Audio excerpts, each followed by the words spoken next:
Let's just stick to what he said. Let's get to the issues.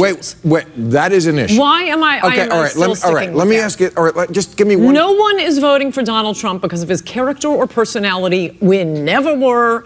It was always about his issues, and this is coming up so that we can talk about the issues, which is what I really want to talk about. Okay, we will. Yeah. He's boasting about how wealthy men can do anything with women. I don't know if you've heard that. Wait, not if. It's not the condition. Girls love to sleep with rich men and celebrities. I remember I don't know if you've ever heard that before, Bill. I remember That's all he's saying. And I remember my grammar, and I bet you do also, because of Catholic upbringing. And Coulter's defense of Donald Trump, as presented during her appearance on Real Time with Bill Maher, underscores a deeply polarizing narrative about American politics. Coulter insists that Trump's appeal lies in his policies, particularly on immigration, trade, and foreign conflicts, rather than his contentious personality or history of scandals.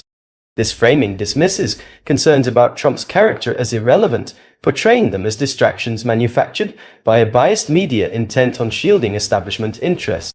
While Coulter's argument highlights genuine frustrations among many Americans regarding economic dislocation and national security, her selective focus on Trump's policies glosses over the significant ethical and moral questions raised by his behavior and rhetoric.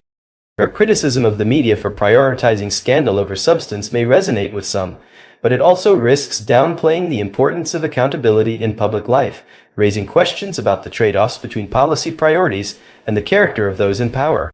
Bill Maher, known for his sharp and often contrarian commentary, would likely approach Ann Coulter's defense of Trump with skepticism and challenge the core premise of her argument. While Maher has criticized the media himself, he would likely question Coulter's claim that the media's focus on Trump's scandals is purely distraction.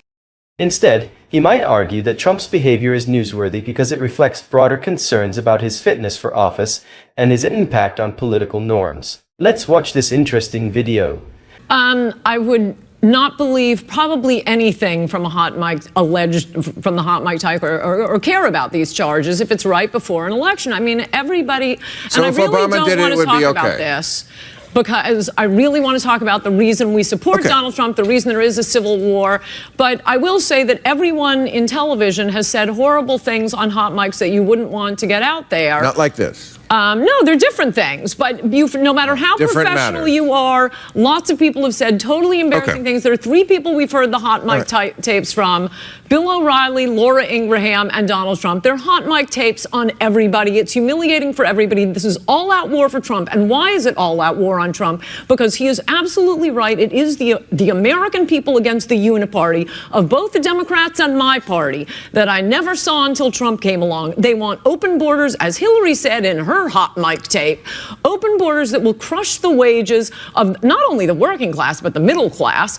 It's the trade deals to send any jobs that haven't already been sent to Mexico and send them to Asia. It's because of the endless war that your candidate wants to now start with Russia. That's why we support Trump. And Coulter characterizes the 2024 election as a civil war between the American populace and political elites, casting Donald Trump as the champion of the people against the establishment. This framing aligns with her long-standing critique of the uniparty, a term she uses to describe the perceived collusion between Democrats and establishment Republicans in favoring policies like open borders and free trade agreements, which she argues harm American workers. Coulter's portrayal of Trump as a populist leader, challenging entrenched political interests, reflects her broader political philosophy, which prioritizes nationalism, economic protectionism, and skepticism of political elites and globalist policies. This perspective resonates with segments of the electorate who feel marginalized by traditional political structures and are drawn to Trump's outsider status and promises to disrupt the status quo. However, this narrative is contentious. Critics argue that framing the election in such stark, combative terms exacerbates divisions and oversimplifies complex political dynamics. They contend that depicting the election as a binary struggle between the masses and elites neglects the nuances of policy debates and the diverse motivations of voters.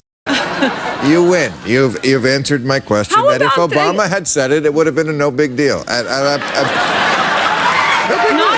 Okay. I'll tell you, it would be no big deal if he were against TPP. It would be no big deal if he were the only candidate who wanted to build a wall. It would be no big deal if he were the only candidate who wanted extreme vetting for, immigrants whose religion teaches them to kill us, as opposed to quadrupling that.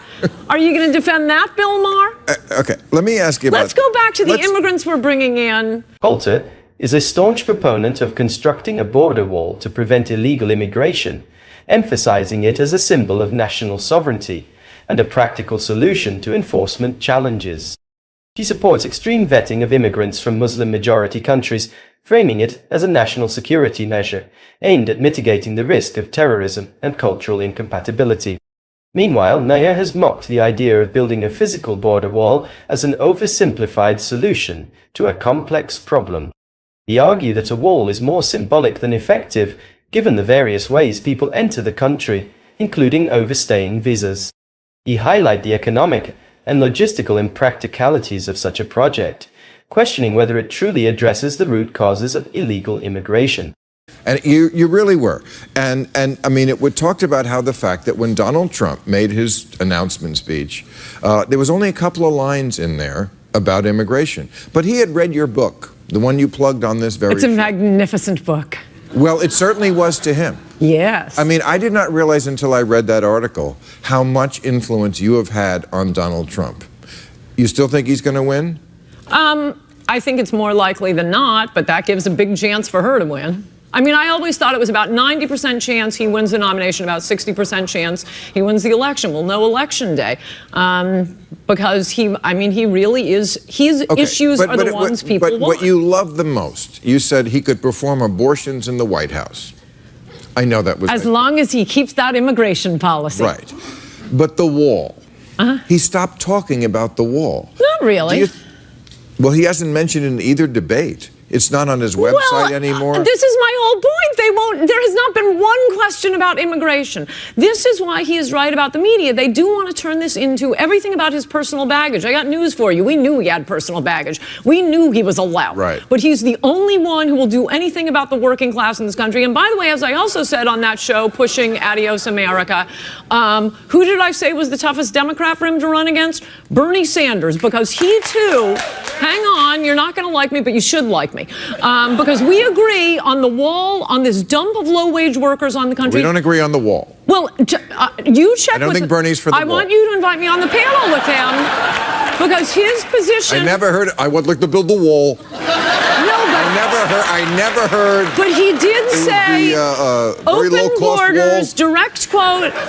Open borders. No, that's get the wall. Retail. Bill Maher's views on immigration and border security are more nuanced and often reflect his libertarian-leaning liberalism combined with pragmatism.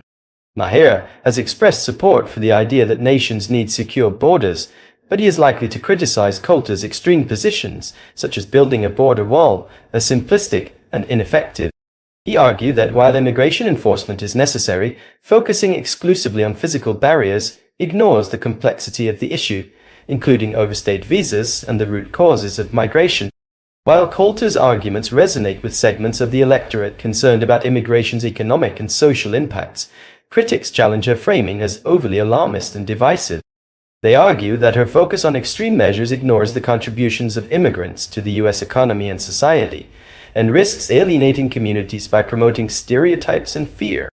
These opposing perspectives underscore the contentious nature of immigration policy in American political discourse.